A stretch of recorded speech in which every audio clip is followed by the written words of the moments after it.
Hey there.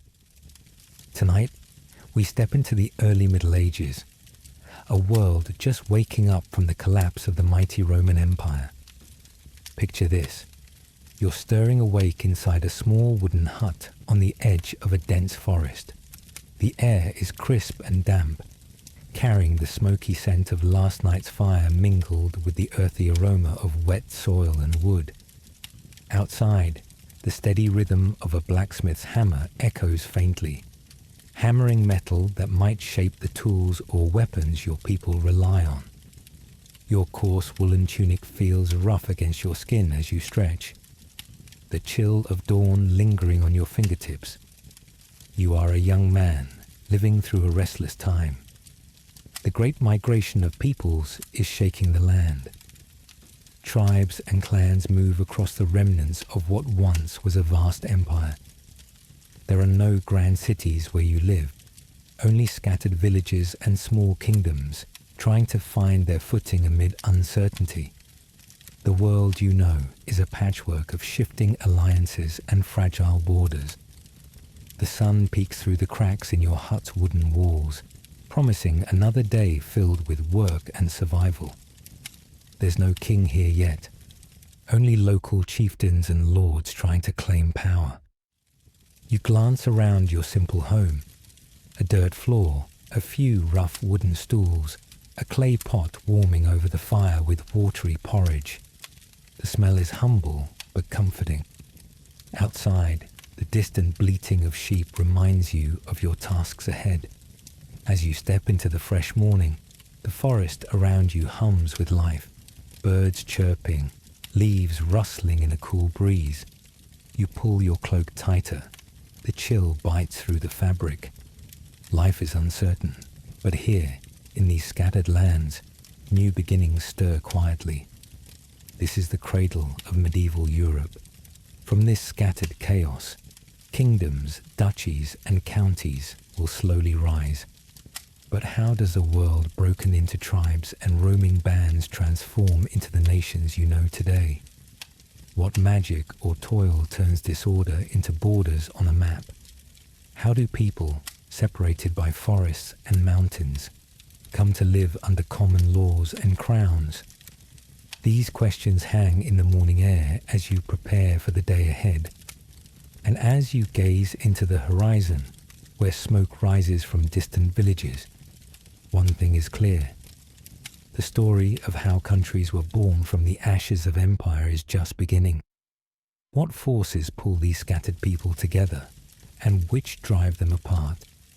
Before we set off deeper into this tale, if you find yourself curious about the slow birth of nations and the lives lived between the collapse and the kingdoms, consider liking and subscribing, but only if this journey speaks to you.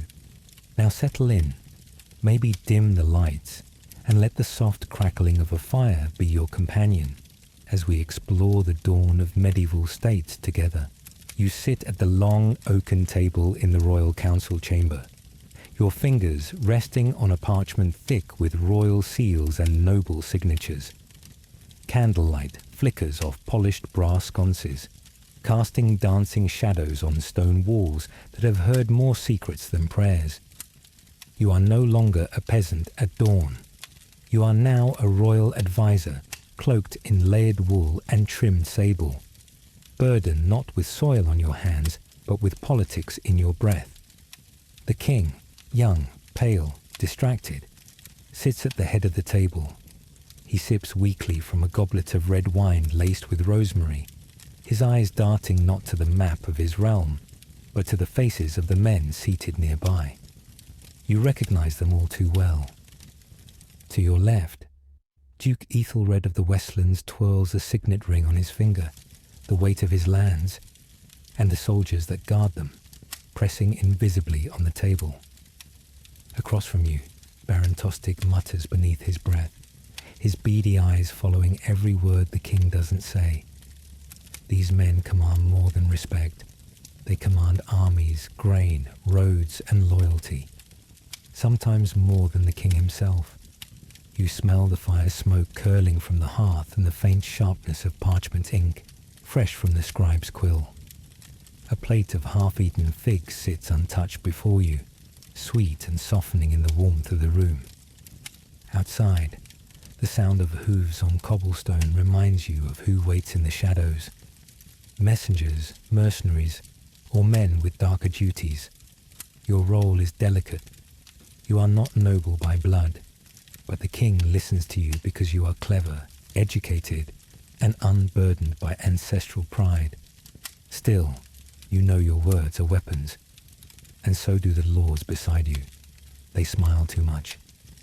Today's meeting is not about roads, nor taxes, nor the kingdom's harvest. Today it's about land. Land the king inherited, but which the duke claims his great-grandfather once governed. The king shifts uneasily. He wants peace. The duke wants war, or at least the threat of it. The structure of this realm isn't what you thought it was. The king wears the crown, yes, but the crown, it seems, is held up by the trembling hands of men richer and more ruthless than him. Imagine it. The man everyone calls Your Majesty must ask permission to send soldiers to his own borders. He must barter with barons to fund bridges or to field a battalion. He smiles at banquets and whispers in corridors, but he does not command. He negotiates. And these nobles, they build keeps larger than the royal castle. They marry into foreign dynasties. Some mint their own coins. You wonder if the term kingdom still means what it used to. As the meeting drags on, voices rise, and tempers shift like clouds before a storm. The duke speaks plainly now, too plainly. He demands not just land, but rights of judgment over it. That means no royal courts, no royal taxes, no royal hand. You glance at the king. He nods, just barely, and you realize something terrifying. He intends to agree. But just as you begin to accept this quiet surrender, a servant passes you a folded scrap of vellum, sealed not with wax, but with flour paste, used for messages meant to vanish. You break it open under the table and read, "The boar and the falcon dine by candlelight. The wolf waits for the meat to fall." You know the cipher. 3 lords have met in secret. They plot to remove the king, or worse. And here you are, his advisor. Do you stay silent, preserving your position in the new regime? Or do you warn the king, and risk becoming a pawn in a game with no rules? What happens to a kingdom when the crown is just a symbol, and the real rulers wear no gold? The bell tolls gently through the chill of morning, not as a command, but as a breath. You open your eyes to the soft grey half-light spilling through a narrow slit in the thick stone wall. The air in your cell is cool and damp, carrying the mingled scents of wax, ink, and the faintest trace of drying herbs. You lie on a straw mattress covered by a rough linen sheet, your shoulders already tingling with the cold. The linen scratches at your skin, penitence through texture. You rise slowly. Every movement creaks like the wooden floorboards beneath your feet. You are a monk. This monastery, tucked into a wooded hillside in the Frankish lands, is your entire world. Its silence is your shelter, its walls your boundary. You dress in your habit with methodical grace. The woolen robe is heavy on your shoulders, but you welcome its familiar weight. As you light the stub of a candle on your writing desk, the flame sputters, then steadies. The scent of tallow fills your nostrils. You breathe in slowly. Your day begins not with speech, but with silence, broken only by the rustling of pages and the faint dripping of water in the corridor beyond. The scriptorium waits. Ink-stained fingers guide the quill. You are not merely copying words. You are preserving the divine in letters. Every curl and line of each Latin phrase is a form of worship. You imagine the parchment before you outlasting your own breath. Your eyes ache from the hours spent over manuscripts, yet the task gives your life order and meaning. But beyond this cloistered quiet lies a truth few are willing to whisper. The church is no humble flock. It is a kingdom of its own, only without walls. The abbot here holds more sway than some local lords. Papal decrees travel farther than royal edicts. Monasteries like yours are not merely homes for prayer, but engines of knowledge, diplomacy, and power. When the bishop speaks, kings listen. You've seen it. You've copied letters from the Pope in Rome addressed to emperors. Words penned with humility, yet soaked in command. The Church crowns kings, anoints rulers, declares wars holy, and silences those it deems wicked. You recall a parchment you once transcribed, a papal bull denouncing a monarch's marriage as invalid. Within a year, that king was at war, not with another army, but with the Church itself. Imagine it. Lands granted by heaven, taxes flowing not to a throne, but to an altar. You watch villagers kneel with offerings not to their Lord, but to the Church, trusting the prayers of monks over the promises of knights. Who rules more truly? And yet, even here, behind these quiet walls, power rustles like wind in dry reeds.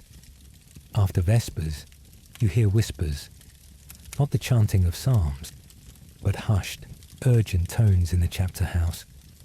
A priest from a nearby village has been summoned. Rumors swirl. He taught that the soul can reach God without the Church. Heresy, they call it. You can't help but wonder, is seeking truth outside the sanctioned walls treason? Your fingers pause over the page. The ink bleeds slowly into the parchment like a spreading shadow. What happens to a man who loves God, but not the Church's chains? Can faith survive without obedience? And more urgently, can you? The curtain you stand behind smells of damp wool and smoke, the heavy musk of a torch-lit castle on the edge of panic. A sour breeze snakes through the hallway, carrying with it the unmistakable tang of burning lamp oil. That smell shouldn't be here, not in the royal quarters. You don't need to see the flames to know something is wrong. You feel it in the way your heartbeat skips, in the way the guards outside move too quickly, too loudly. You're not a noble, not a monk, not a soldier. You're something else entirely. You're a whisper wrapped in skin, a message dressed like a man, by royal order, or so it's written. You've been entrusted with a sealed letter pressed into wax so dark it might as well be blood. No one told you its contents. That wasn't your place. You were told only the name of the man who must receive it, a name spoken so quietly you had to lean in to hear it, and then swear you never did. You slipped through the corridor like a breath escaping a dying man's lips. Every footstep calculated, every glance rehearsed. In this castle, even silence has ears. The tapestries on the walls, with their hunting scenes and saints, seem to watch you as you pass.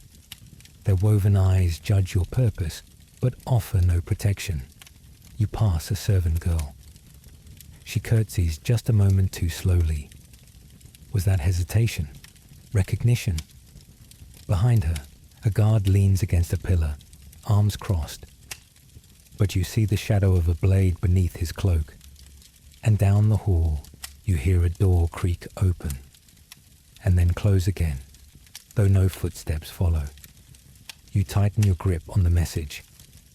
The wax seal has warmed in your palm. Your fingers sweat against the parchment. You reach the west stairs, a shortcut you've taken before. And as you round the landing, your boot meets something soft. A pouch of coins, spilled across the stone steps. It's bait. You spin too late. A figure emerges from the stairwell above, hooded, swift. You dodge the blade by instinct, feel the air bite past your ear. You leap back, tumble down 3 steps and run. Not toward your destination. Not yet. You need to vanish first. Regroup. Hide. And that means the old kitchen tunnel. You race through a servant's corridor, footsteps muffled by rushes scattered on the floor. The stone beneath your boots is slick with spilled stew. The scent of boiled onions clings to the walls. When you finally force open the hatch in the larder, the air down there is colder. Damp earth and old ash. You drop into the darkness and seal the door behind you, heart pounding like a war drum. You've made it, for now. But the message is gone. Somewhere between the stairs and the chase, it was taken, or maybe switched, or maybe it was never real to begin with.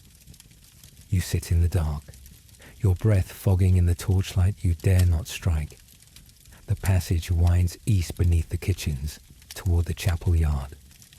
You know the route, every twist, every rat scurry. But one thought claws at you. If the message was intercepted, then someone knows you were the courier. Your name, your face, and worse, they'll believe you read it, whether you did or not. Now the question festers like a wound in your mind. Who wrote the message? And who wanted it stopped? And more urgently, who, in this web of velvet smiles and quiet blades? Can you trust now? You sit perfectly still, spine straight, hands folded with precision on your lap, as the court tailor fastens yet another button of your ceremonial cloak. The fabric, deep burgundy velvet embroidered with golden lions, weighs on your shoulders like a guilt you never earned. The scent of rosewater clings to your sleeves, battling against the sweat prickling at the nape of your neck. Your hair has been brushed until your scalp feels raw. You are polished, perfumed, perfected, and completely imprisoned. You are the heir, not just to a throne, but to an image, a role, a ritual that predates your birth and will likely outlive your bones. You walk the halls of the palace not freely, but as a symbol. Every step a statement, every glance a negotiation. The marble beneath your shoes echoes like a drumbeat of duty, each corridor lined with painted ancestors who watch silently from their frames. They all wore crowns too, and most of them died wearing them. You eat your meals not when you're hungry, but when the court is ready. You speak only when spoken to, unless the silence becomes politically awkward. You are educated in languages you will never speak to people you will never meet. Your signature is more dangerous than your sword. And still, there's a power to it, isn't there? When you walk into the great hall and the nobility rises in unison. When a bishop bows before you and a general kneels. You are 22, and seasoned men twice your age defer to you as if your blood carries divine authority. It's intoxicating. But you also know it's not real. Not entirely. Your father, the king, rules. But only with the council of 5 dukes, 3 bishops, and a queen who rarely leaves her chambers but whispers in everyone's ear. Your mother, born of foreign blood, sees more than she speaks. She watches your brother, younger, smarter, and increasingly restless, with eyes that no longer trust. And him, your brother, he plays his part well. He smiles at banquets and laughs during hunts. But behind closed doors, he has begun forming discussions with lords loyal to him, ones who do not believe birth order should define destiny. He says it jokingly, "If you trip on the steps tomorrow, I might be wearing that crown." But the way he says it, with one eyebrow raised, and a goblet never far from his lips, plants doubt like a slow poison in your veins. You try to dismiss it. He is your brother. He knows your secrets, your fears, your childhood scars. He held your hand when your tutor beat you for mispronouncing Latin. He snuck pastries from the kitchen to cheer you up after those long, dreadful public ceremonies. Could he truly betray you? But then again, didn't Cain? In council meetings, He stays quiet, but his allies speak more. In hunting parties, he always rides ahead. And last night, at the feast, he toasted to new beginnings. You saw the way Duke Aldred nodded in return, too slowly, too deliberately. You're not foolish. You've read enough history to know that crowns rarely pass gently from head to head. They fall, are seized, are stolen in the night, or with a knife over breakfast. You look out your window now, past the towers and courtyards and guards. The gardens below are symmetrical, calm, like the order you were born to preserve. But inside the palace, nothing is still.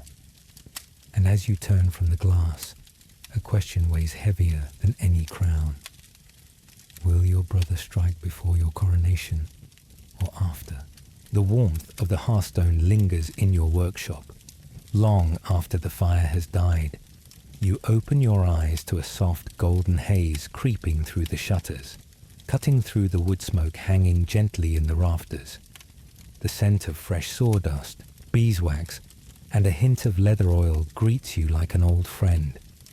Your back aches from yesterday's labor, but it's a proud ache, the kind earned honestly, with hands that shape more than wood or metal. They shape the city itself. You're a master of your craft, a joiner, or a smith, or a tailor perhaps. It hardly matters to those who peer through stained glass windows at sermons. But in the streets, in the Guildhall, your name carries weight, not like a noble's, no, but not unlike one either. You rise, your feet brushing against the woven rushes on the floor. The sounds of the city greet you, not the trumpets of a royal court or the chants of monks, but the more rhythmic percussion of everyday ambition. Hammers striking anvils, mill wheels groaning, vendors barking prices. The world outside smells of baking bread and warm dung, unpleasant and comforting all at once. You're not alone in this. Around you a new force is gathering, gilded not in titles, but in trade, protected not by bloodline, but by contracts and coin. The guilds are your world, your shield and your voice. They determine prices, standards, apprenticeships. They arbitrate disputes. They write their own oaths. And in many cities now, they have seats on councils once reserved for the sword and the stole. You polish the brass clasp on a travelling coffer, a commission from a spice merchant whose wealth surpasses some dukes. That merchant, like you, doesn't come from a noble line. But gold has a way of speaking languages even lords understand. The merchant's brother is on the city council. His cousin funds cathedral repairs. His daughter, betrothed to a minor noble whose lands lie just outside the gate. And you begin to understand. The city is not just growing outward, but upward.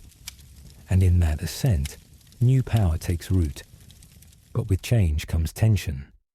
The nobility frowns at your independence. The church squints at your curiosity. You've been reading texts copied from the East. Strange ideas about astronomy, medicine, even something they call natural philosophy. You pass them quietly to others in the guild, not because you wish to rebel, but because they're beautiful and useful. Still, not everyone sees it that way. This morning, just before you opened your shutters, a priest passed your door. He didn't stop, but his eyes lingered too long. And later, you notice a parchment pinned, no, nailed, to the Guildhall post. It's not your name, but the accusation is clear.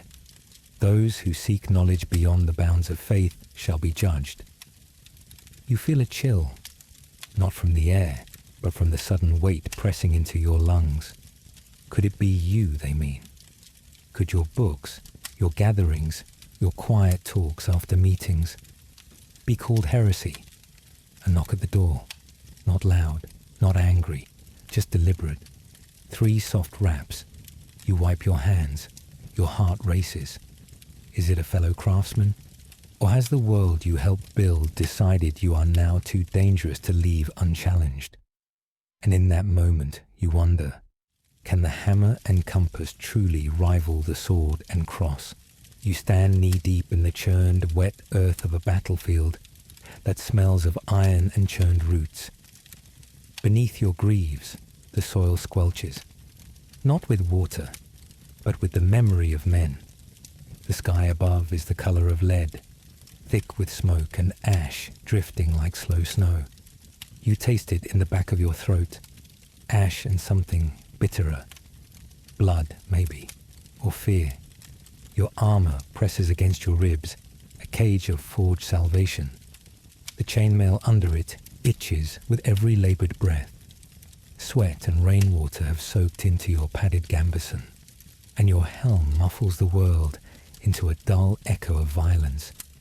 The clang of steel, the shriek of a war horn, the wet thump of a body hitting the mud. These are the hymns of the day.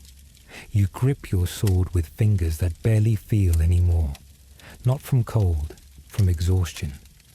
Blisters are broken and reformed again. Your right hand trembles not from fear, but from hours of swinging, blocking, and surviving. Your horse is gone, cut from under you earlier in the fray. Now you're one among the rest.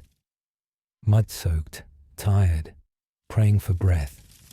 You don't even know which banners are still flying. You look to your left.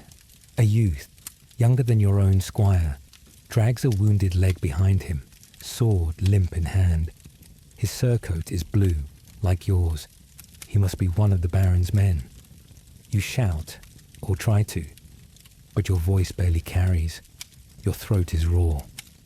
The boy falls before he reaches you. This is what they call glory. But behind this mud, these broken bodies, is purpose, calculated and cold. You're not here for honor. You're here for land, for a clause in a treaty, a disputed border, a dead noble's empty title. The king needs to show strength. The lords need to remind their vassals. The church, well, it blesses whoever wins. Victory sanctifies all sins. War, you've learned, is less about killing and more about rearranging who gets to collect taxes next month. You remember the council chamber weeks ago, where older men moved markers across a painted map, sipping wine and murmuring strategy. None of them will step foot here, but they'll write songs about today, about your banner flying high and your valor at the charge. Even though no one really charged, you advanced, you slipped, you stabbed, you survived. Barely. Because now, a burning line shoots up your thigh. You stumble, look down, blood, your own. You didn't even notice the blade, not in this chaos. It's deep, not fatal maybe, but the cold rush tells you it's bad. You collapse behind a shattered wagon wheel, half sunk into the mud. Around you, the noise grows distant. A strange hum overtakes the roar. You breathe, shallow, slow. The helmet feels like it's crushing your skull. You remove it, gasping in the open air. Your vision swims. You think of your manor, of your sons too young to ride, of your wife's hands, always warm even when the hearth burned low. Will she get the news? Will your name be carved into the stone chapel wall? Or will your corpse be mistaken for a common man and left to rot with the rest? You feel something cold press into your hand. Steel. A gauntlet. Another knight, his face hidden, looks down at you, silent. Friend or foe? You can't tell. You want to ask, but the words don't come. Just breathe. You're not dead yet, but you are bleeding. And as the sounds of battle shift like a distant tide, you ask yourself, if you die here today, will the king remember your name tomorrow? Or just the territory your blood helped him keep? The stone beneath you is wet and uneven, pressing into your knees with quiet cruelty. Your wrists ache from the ropes, coarse hemp biting deeper every time you shift. You smell mildew, smoke, and the unmistakable sourness of fear, your own, and that of the ones who came before you. You are kneeling in a chamber beneath the earth. No sunlight reaches here. The air is thick, slow, almost viscous. Every breath takes effort. Somewhere above, the world turns. Children laugh, priests chant, merchants shout prices. But here, only whispers and questions. You were taken in the night. No trial, no warning. Just boots on the stairs and a candle blown out before you could rise. Your hands bound before you were fully awake. They said your name without emotion. Not even malice, just duty. They called you heretic, then witch. You don't remember exactly when the questions began. Maybe the same night. Maybe days later. Time here is soft, like the straw that mats the corners of your cell. You lost track after they covered your head with a damp cloth and whispered prayers while pouring water over your face. Again and again and again. You are not noble. You are not powerful. You are not a priest. You are, or were, a healer, a reader, a thinker. You knew herbs others did not. You read texts that came from distant cities. You asked questions in the square about eclipses and why the stars shift.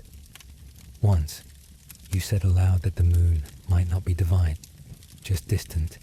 That was enough. They watched you after that. The questions now come in threes. Always threes. Always from behind the hood. Did you speak with spirits? Who taught you the names of roots? Have you lain with the devil? You laughed the first time, or tried to. It sounds more like choking. They don't hit you, not yet. The silence is worse. It waits for you to fill it, and you do. Not with truth, but with noise. Anything to keep the darkness from pressing too close. Your cell is lit only when they want to see your face. Then a torch flickers to life, not for warmth, but revelation. You've learned to dread the sound of flint striking steel more than the rattling of keys. Others have confessed, you're told. Even Father Matthias's niece, even the old cooper's wife. The bishop says confession cleanses the soul, even if the body must burn. They offer you food, bread, thin soup, but only after an answer, and never enough to feel full. You wonder now, how many people who confess were guilty of anything other than thinking too much, too differently, too freely? This isn't about truth. It never was. This is about fear, about power, about control dressed in holy vestments and spoken in low Latin. The church, not just the parish priest, but the wider, colder machinery, has turned itself into a mirror. And in that mirror, they force you to see what they want. Sin, darkness, guilt. And now, they wait for your confession. One word could end this. Not the pain, but the waiting, the uncertainty. One word, and you'll be clean. One word, and the fire will be lit, yes. But your soul will be prayed for. They promise. But what if you speak that word? What happens to the part of you that still believes in the stars and the wind and the possibility that knowledge is not evil? You can't feel your fingers anymore. The door creaks open. The hooded man returns. He says nothing. He just waits. So what will you say? What does silence cost when your voice is the only freedom you have left? The air is still dark when you wake, but already alive. Not with birdsong or bells, but with the aching throb of your back and the creak of old straw beneath your bones. You smell of earth and sour wool. Your tunic, rough and damp from yesterday's sweat, clings to your chest. It's always damp, always smells faintly of smoke, soil, and the faint tang of animals. You rise slowly. There's no time to stretch.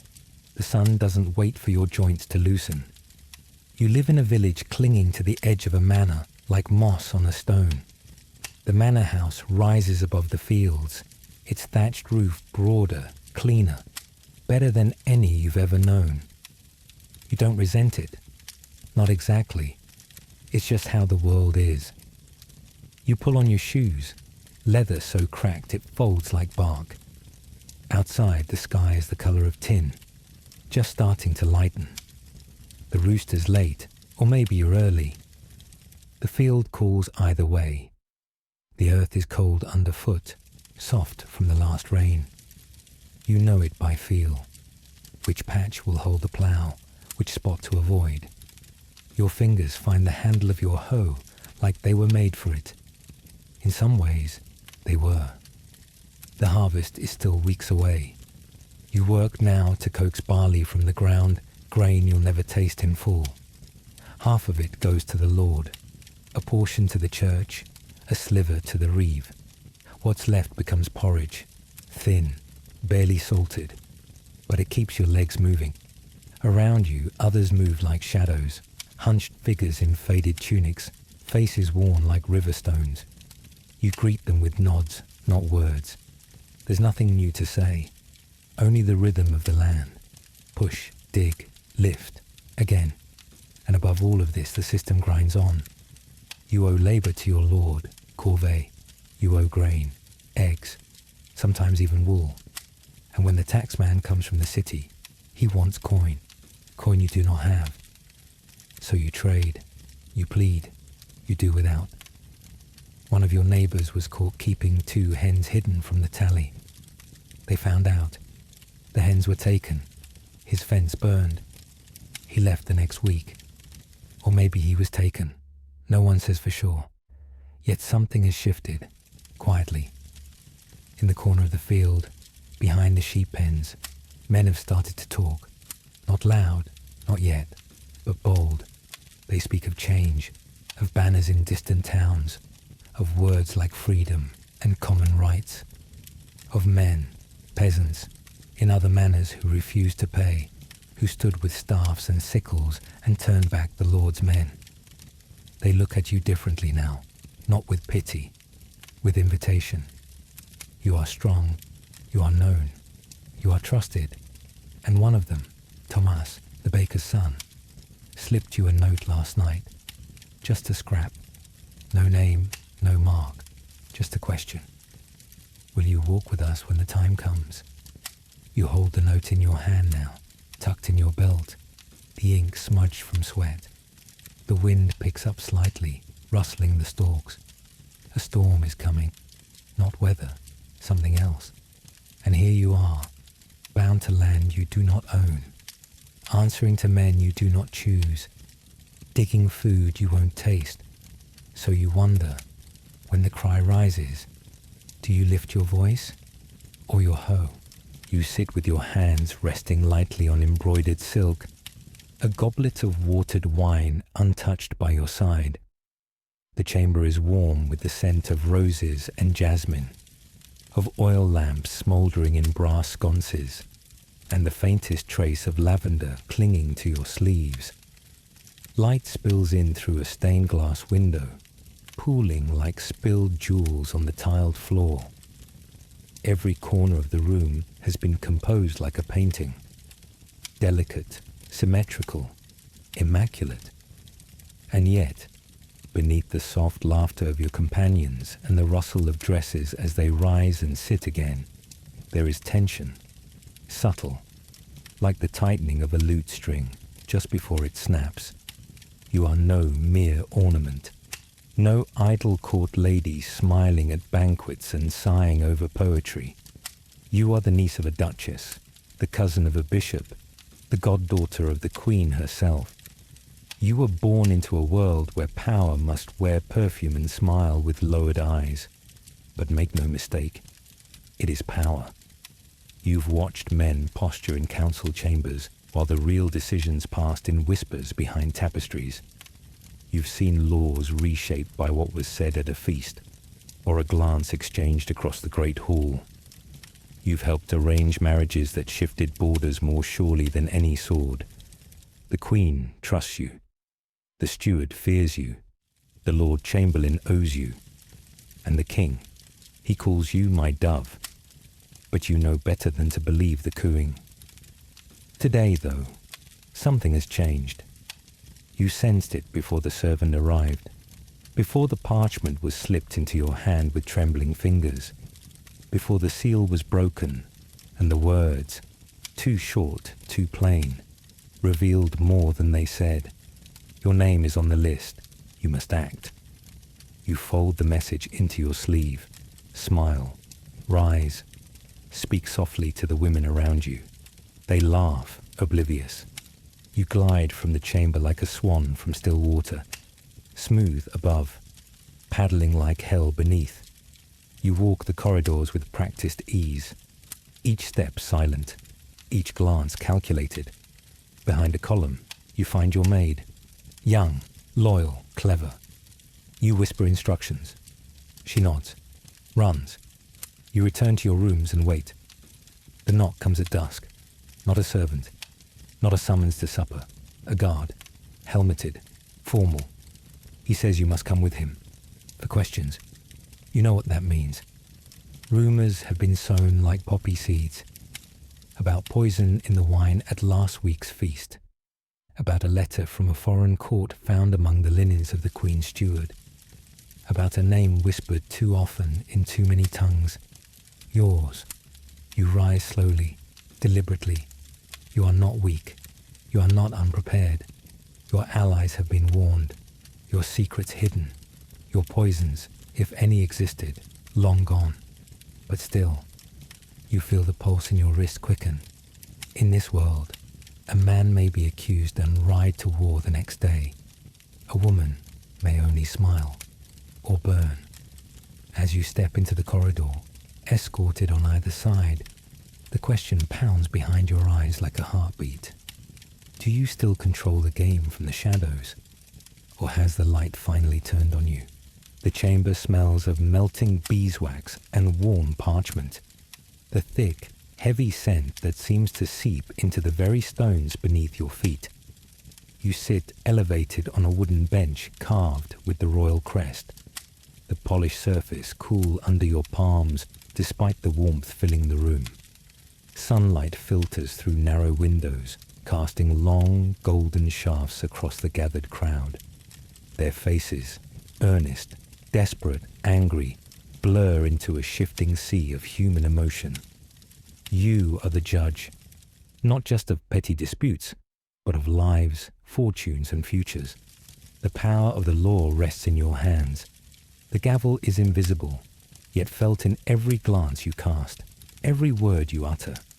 This court is a stage, and you its reluctant star. Voices rise and fall in turbulent waves. An old man pleads for the return of his stolen ox.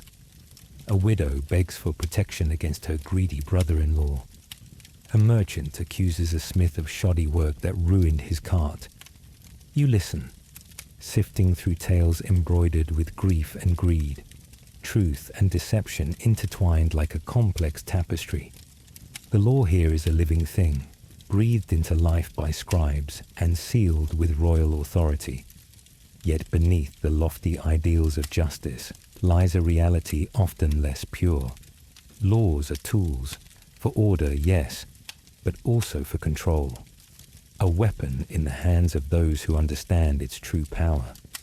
You've witnessed how judgments often favor those with silver in their purses or blood in their lineage. A peasant's plea might falter against the sharp tongue of a noble's advocate. Sometimes mercy bows before influence.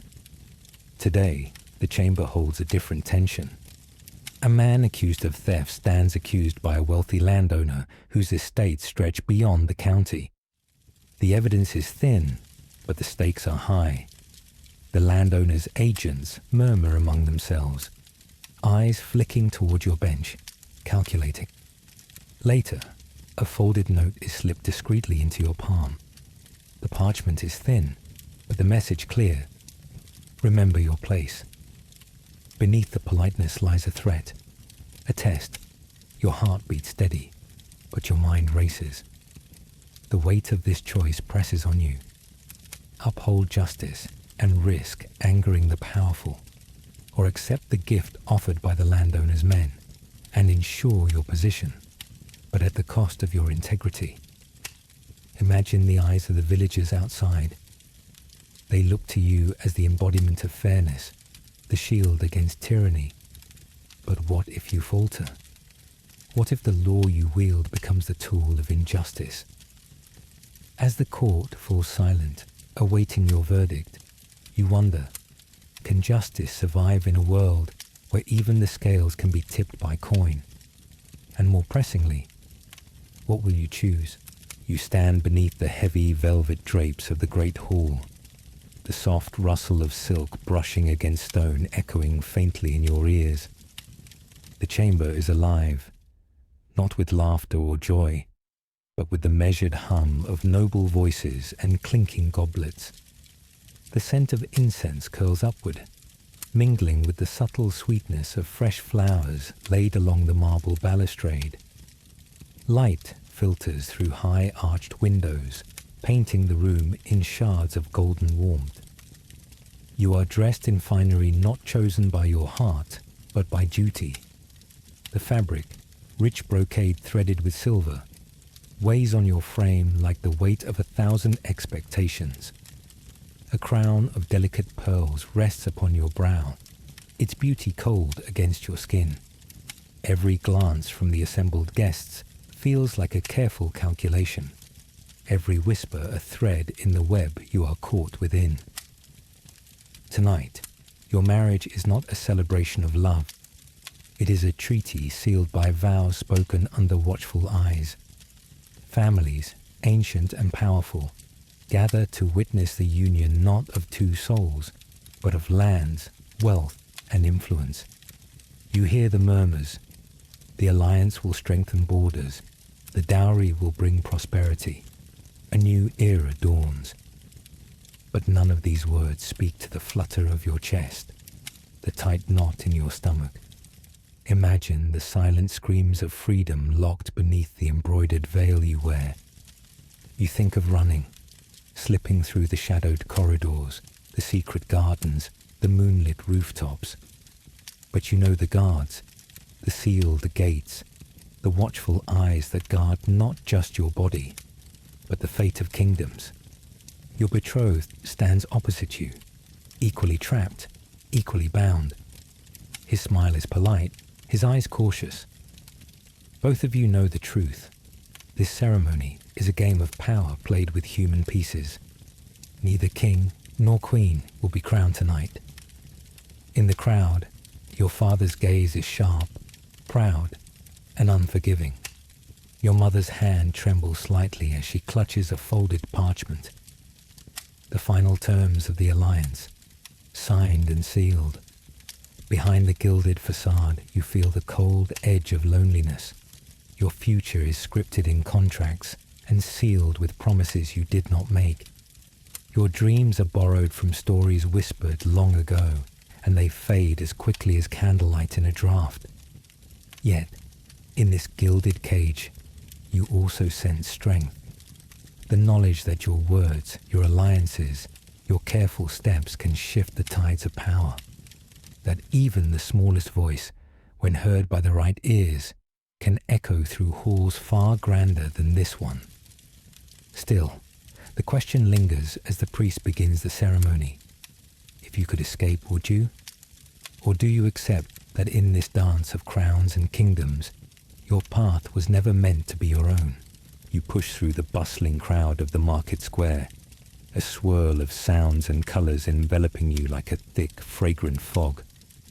The scent of cinnamon and cloves dances on the air, mixing with the sharper notes of freshly cut leather and coarse wool.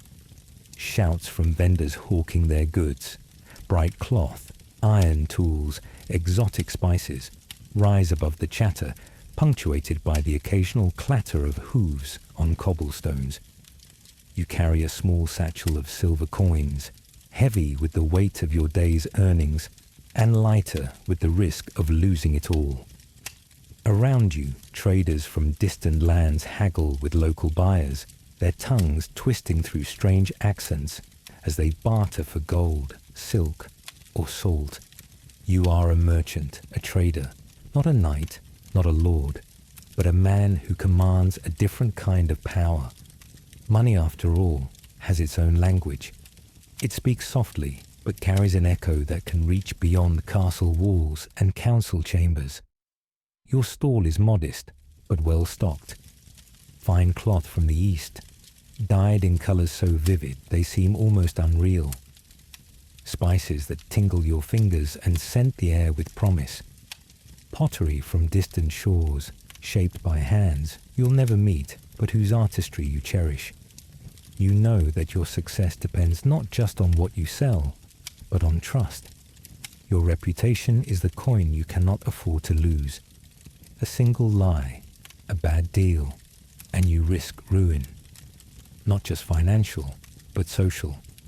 The market is ruthless. Buyers remember betrayal longer than they remember bargains. As you arrange your goods, you notice a stranger approaching, dressed in the fine but foreign style of the Mediterranean coast. He smiles too widely, eyes darting as if calculating risks and opportunities in the folds of your cloak. He offers a deal, rare spices at a price that seems too good to be true. Your instincts warn you. You feel the tension rise in your shoulders, the quickening of your pulse beneath your linen shirt. Behind you, voices rise in the crowd. Someone calls out a warning. The stranger's smile falters for a moment, replaced by something colder, sharper. The market, so alive with life and trade, can turn hostile in an instant. You grasp the satchel tighter. This deal, if false, could destroy more than your wealth. It could shatter your standing, your very place in the web of commerce and power you've built. You weigh your options, call out the stranger and risk a scene that could spill into a brawl, or accept the goods and hope your judgment serves you well. And as you hesitate, a question settles like dust on the scales of your mind. In a world where power is bought and sold, can trust ever truly survive? Or is every handshake just the start of another gamble? You stand at the prow of a creaking ship, the salt spray misting your face and the endless expanse of the sea stretching before you like a silver-grey promise. The wooden planks beneath your feet groan with every wave, and the sails flap rhythmically, a restless heartbeat against the cold wind. The sky above is heavy, swollen with clouds that threaten rain, mirroring the storm inside your chest. You carry with you a weight heavier than your armor, the fervor of faith, the call to reclaim holy lands, and the fear that maybe this sacred mission is more tangled than prayers admit. Around you, your fellow crusaders mutter prayers, clutch rosaries worn smooth from endless fingers, and sharpened swords that gleam beneath the pale light. The journey is long, filled with the chatter of hopes and doubts. Some speak of eternal salvation, others of riches beyond imagining. But beneath the chants and sermons, there's an unspoken truth. This is a war like no other, where faith fuels blades and fanaticism fans flames of power. You remember the day you left, the cathedral's towering spires silhouetted against the dawn as your feet crossed the threshold into history. The crowd cheered, the clergy blessed, and the banners fluttered in the wind.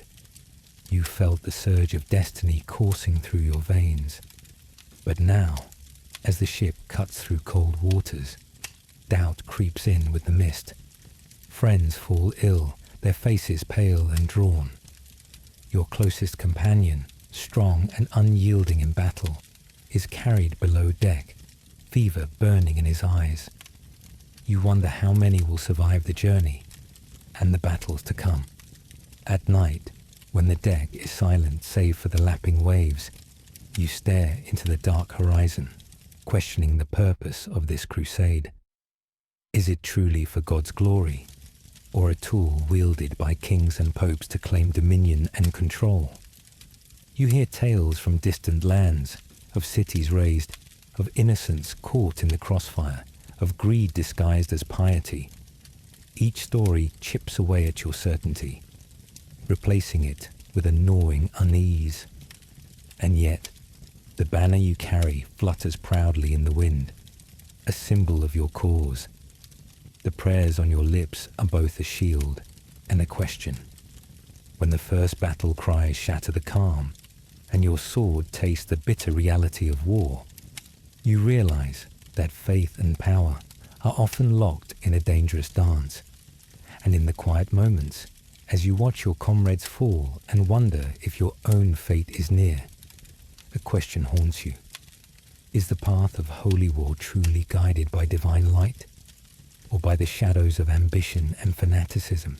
You sit hunched over a rough wooden desk, the scent of fresh ink mingling with the musty aroma of parchment, filling the dimly lit scriptorium. Flickering candlelight casts dancing shadows on the stone walls, and the scratch of your quill against vellum is the only sound that breaks the heavy silence. Your fingers are stained with ink, evidence of hours spent translating, recording, and shaping words that will outlive you. You are a scribe, a chronicler, in a world where literacy is rare and power is written, not just spoken. Your role is pivotal. Every letter, every carefully crafted sentence you inscribe carries weight beyond mere record keeping. Your work will influence how events are remembered, how kings are seen, and how legacies are built or broken. Around you, the air is thick with expectation and pressure. The monastery or court where you serve is no neutral ground. Histories are weapons, truths are shaped like swords. The stories you tell will be read and reread by those who wield power, those who seek it, and those who obey it. You pause to dip your quill in ink, your eyes catching a scrap of earlier text, a chronicle of a recent battle, a treaty signed, a king's triumph. Yet, the truth as you witnessed it is different. The battle was less glorious, the treaty more fragile, the king's triumph tinged with betrayal. Today, a messenger brings you a command, a directive from a high noble or bishop. You are to alter the record, to make the king's story brighter, the enemy darker, the outcome more certain. Your task, to rewrite history in favor of those who pay your salary. You feel the weight of the quill grow heavier. Your fingers hesitate over the parchment. The scribe's dilemma, truth or survival. Words twisted like the vines in the courtyard outside, growing wild and tangled, yet bending to the will of the gardener. You glance toward the window where faint light spills through a latticed frame, illuminating dust motes that float like silent witnesses. The night deepens, and with it, the question gnaws at your resolve. If history is written by the victors, what happens to those who live the other truth? And when your hand redraws the lines of fact, do you erase more than just ink? The quill trembles in your grasp. Will you obey the command? Or will you risk everything to preserve the true story? You trudge along a muddy road, the scent of damp earth and smoke clinging to your threadbare tunic. Your boots, scuffed and soaked, leave heavy prints behind you on the soft ground. The weight of your sword is familiar, a dull, constant presence beneath your cloak. But your body aches from days of marching, from nights spent on hard ground, with nothing but a thin blanket between you and the chill. You are a mercenary, a blade for hire. Your allegiance is not to king or country, but to coin. This life is raw and unpredictable. One moment you fight for a lord's banner, the next you might be hired by his rival. Loyalties shift like shadows at dusk, and trust is a luxury few can afford. Around campfires, you hear tales from others like you, soldiers of fortune who have seen battles won and lost, promises made and broken. You know the power you wield is both feared and despised. Kings and nobles call on you when their own armies fall short, or when politics demand deniability. Your reputation precedes you. the sight of your weathered armor can change the course of negotiations. Yet, behind your steely gaze, lies a man wary of betrayal. For mercenaries are often the first to be cast aside when peace returns. Today, the battle was brutal. Your blade tasted blood, and your comrades fought with desperate valor. But now, as the dust settles, and the cries of victory ring hollow, you feel the sting of cold realization.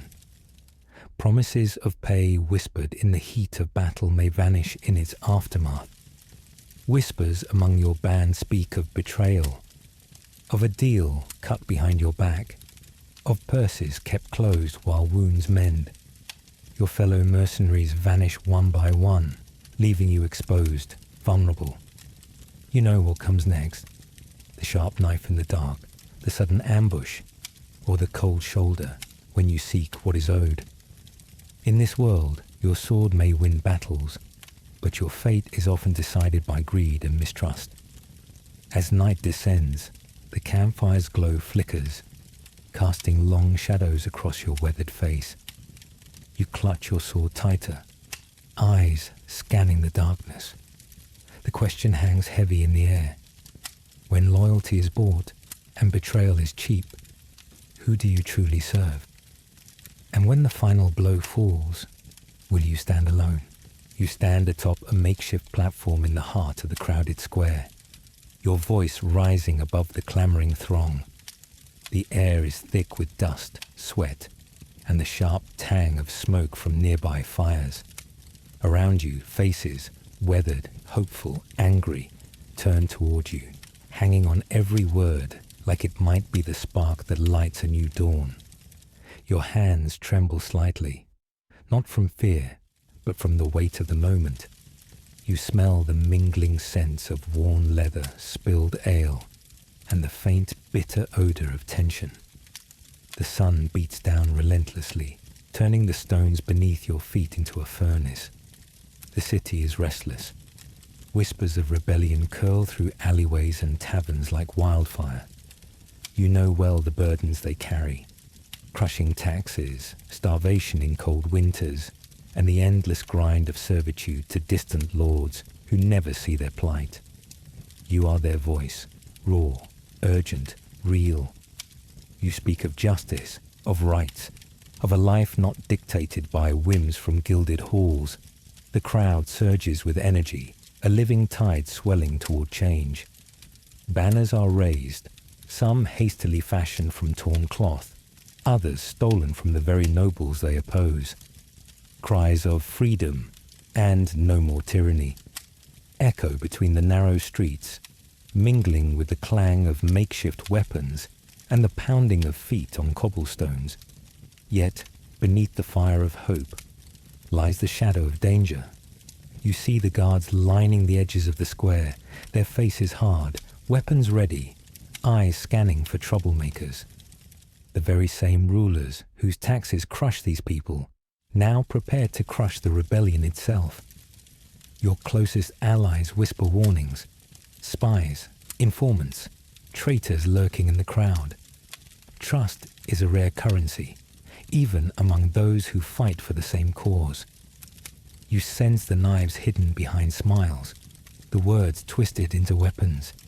In this moment, your conviction is tested. The future of the city, perhaps of the realm, hinges on your next move. Will you push the people forward into revolt, risking all for a chance at freedom? Or will you temper their fury, seeking change through fragile negotiation? And then, a sharp accusation cuts through the roar. Traitor! Your heart pounds, the weight of the claim heavier than any chain. Who cast this shadow on you? And what will you sacrifice to prove your loyalty to those who follow you? In a world where hope and betrayal walk hand in hand, can a leader survive the very fight they ignite?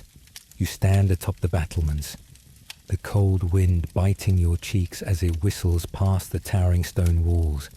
Below, the distant thud of drums and the clang of armor echo ominously. The enemy approaches, a relentless tide seeking to breach the fortress that you have sworn to defend. The scent of damp stone and burning torches fills the air, mingling with the sharp tang of sweat and steel. Your fingers tighten around the rough-hewn arrow shaft, the familiar texture grounding you amid the mounting chaos. Around you, fellow defenders shout orders and ready their weapons, a chorus of urgency and determination. This fortress is more than stone and mortar. It is a symbol of power, a beacon of control in a fractured land. Lords and kings stake their claims through these bastions, holding sway over the lands that stretch beyond the horizon. Every battlement, every tower, every gate is a line drawn in the earth, a boundary of authority. The walls that protect you are also your prison. Within these ramparts, lives intertwine. Soldiers, servants, families, all bound by duty and fear. The fortress breathes with the rhythms of daily life. Yet now the rhythm quickens, pulsing with the threat of siege. The siege engines roar to life, hurling stones that shake the very foundations. Arrows blot out the sun as they fly in deadly arcs, and the smell of smoke curls upward from fires set beyond the moat. You can hear the clash of battering rams against the gates, and the cries of the wounded carried into the keep. Your heart pounds in your chest as you witness the enemy scaling ladders and attempting to undermine your defenses. The stones underfoot vibrate with each catapult launch, and the once sturdy walls begin to show cracks. Subtle at first, then deepening with terrifying speed. In this moment, the weight of command presses down. The lives of those within these walls, your comrades, your friends, depend on your resolve. Yet, as the walls start to crumble, doubt creeps in like the chill seeping through the cracks. Can the fortress hold? Will the walls that have stood for decades withstand this assault? And when the stone gives way, what fate awaits those who defended it? You stand in your workshop-turned-office, the scent of freshly carved wood mixing with the sharp tang of molten metal cooling on the anvil nearby. The chatter of the marketplace seeps through the open windows, punctuated by the rhythmic hammering of tools and the occasional clip-clop of horse hooves on cobblestones. This is your kingdom now, not of stone towers or battlefields, but of streets humming with trade and craft. As the master of your guild, you wield a different kind of power, economic influence that rivals that of distant nobles. Your decisions shape not only your craft, but the fate of the entire city. The guild hall buzzes with debate and ambition, candles flickering on rough oak tables stacked with ledgers and petitions. You've seen how the city streets have become the new battleground for power, where merchants and artisans command respect and sometimes fear, leveraging wealth to sway political favors. The king's authority wanes here, softened by the push and pull of commerce and social ties. The guild is more than a trade association. It's a political force. Membership confers privileges and responsibilities. It regulates prices, controls apprenticeships, and even influences city policies. You watch as younger craftsmen push for reforms, eager to expand their influence, while older masters cling to tradition. The city's walls are alive with whispers, alliances forming, deals brokered in dimly lit taverns. Rivals eye your position with envy and suspicion, plotting to undermine your authority. You feel the weight of their gaze, the subtle glances exchanged when you turn your back. Today, a messenger arrives bearing news of an alliance between your competitors and some of the wealthier merchants. They intend to challenge your leadership, threaten the guild's dominance, and possibly strip you of your hard-won privileges. The air grows heavier, tension thick enough to taste. Your trusted advisors urge caution, while your heart pounds with the fire of determination. Will you confront the threat head-on, risking open conflict? Or will you maneuver in the shadows, weaving alliances of your own to outwit them? In the bustling heart of the city, where every cobblestone echoes with ambition, your next move could redefine the balance of power, not just for your guild, but for the very soul of the city. Can the guild withstand the storm brewing within its ranks? Or will the street-level power you command crumble under the pressure of rival ambitions? You are the son of a peasant, standing on the outskirts of a growing town. The morning sun warms your back as you watch wooden frames rise from the earth, their skeletons promising a new way of life. The air carries the mixed scents of fresh-cut timber, wet clay, and the faint smoke from distant chimneys, painting a picture of a world in transformation. The narrow dirt roads you once knew now widen into bustling streets where merchants shout their wares, horses clatter over cobblestones, and the chatter of diverse tongues fills the air. Gone are the endless fields stretching to the horizon. Instead, stone walls enclose vibrant communities pulsing with energy and ambition. Here, power no longer belongs solely to lords on distant manors or kings in imposing castles. These emerging urban centres become hubs of commerce, craftsmanship and governance. Town councils, guilds and mercantile alliances challenge the old feudal order, weaving new social fabrics where wealth and influence take different shapes.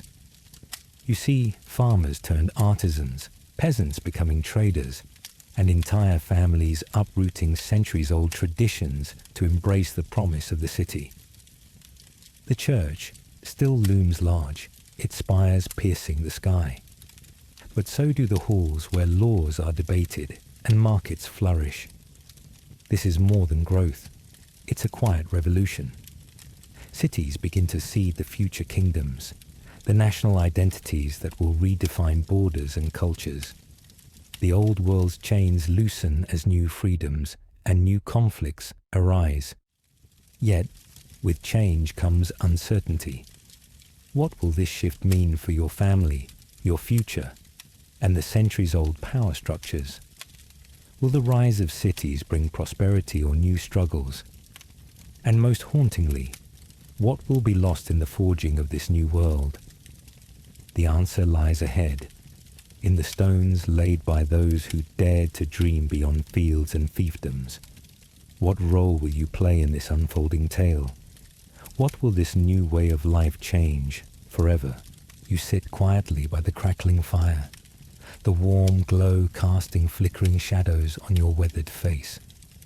The night air carries the scent of pine and smoke, mingling with the distant calls of nocturnal creatures. You're wrapped in a rough woolen cloak, the coarse fabric comforting against the chill that seeps in after sunset. As the flames dance, your thoughts drift far, back to a time when the world was a patchwork of tribes and tiny settlements. You imagine those scattered clans, tied to their land by blood and tradition, their borders as fluid as the rivers that nourish them.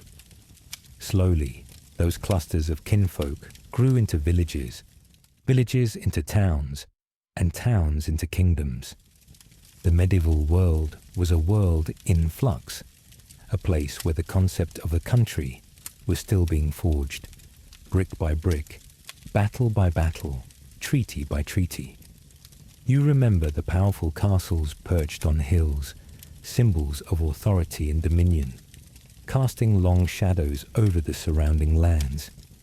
You hear the distant clang of armor, the voices of kings and lords plotting alliances and wars. It was a time when loyalty was a currency, power was a sword, and borders were drawn with both ink and blood.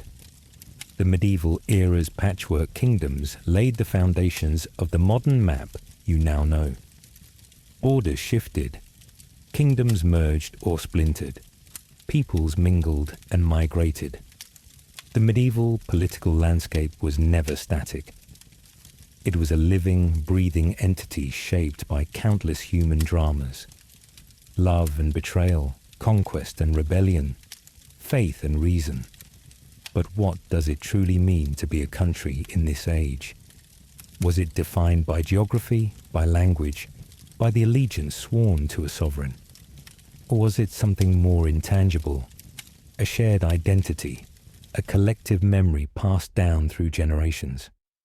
You ponder how these medieval constructs echo through time, influencing the borders that shape modern nations, the alliances that govern our world today. Your fire crackles softly, inviting calm as your mind drifts toward the future. The echoes of the past rest gently upon your shoulders. Lessons of resilience, the cost of power, the fragile nature of peace.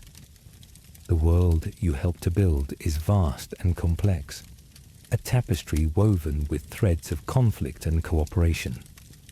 As your eyes grow heavy, you feel a quiet gratitude for the journey, for the people who shaped history with their courage and folly alike. The stars wheel overhead, ancient and unchanging, watching over the legacy of kingdoms and commoners. And so, as sleep beckons, you hold close the truth that the story of medieval power is not just about kings and castles, but about the enduring spirit of a people forging their place in an ever-changing world.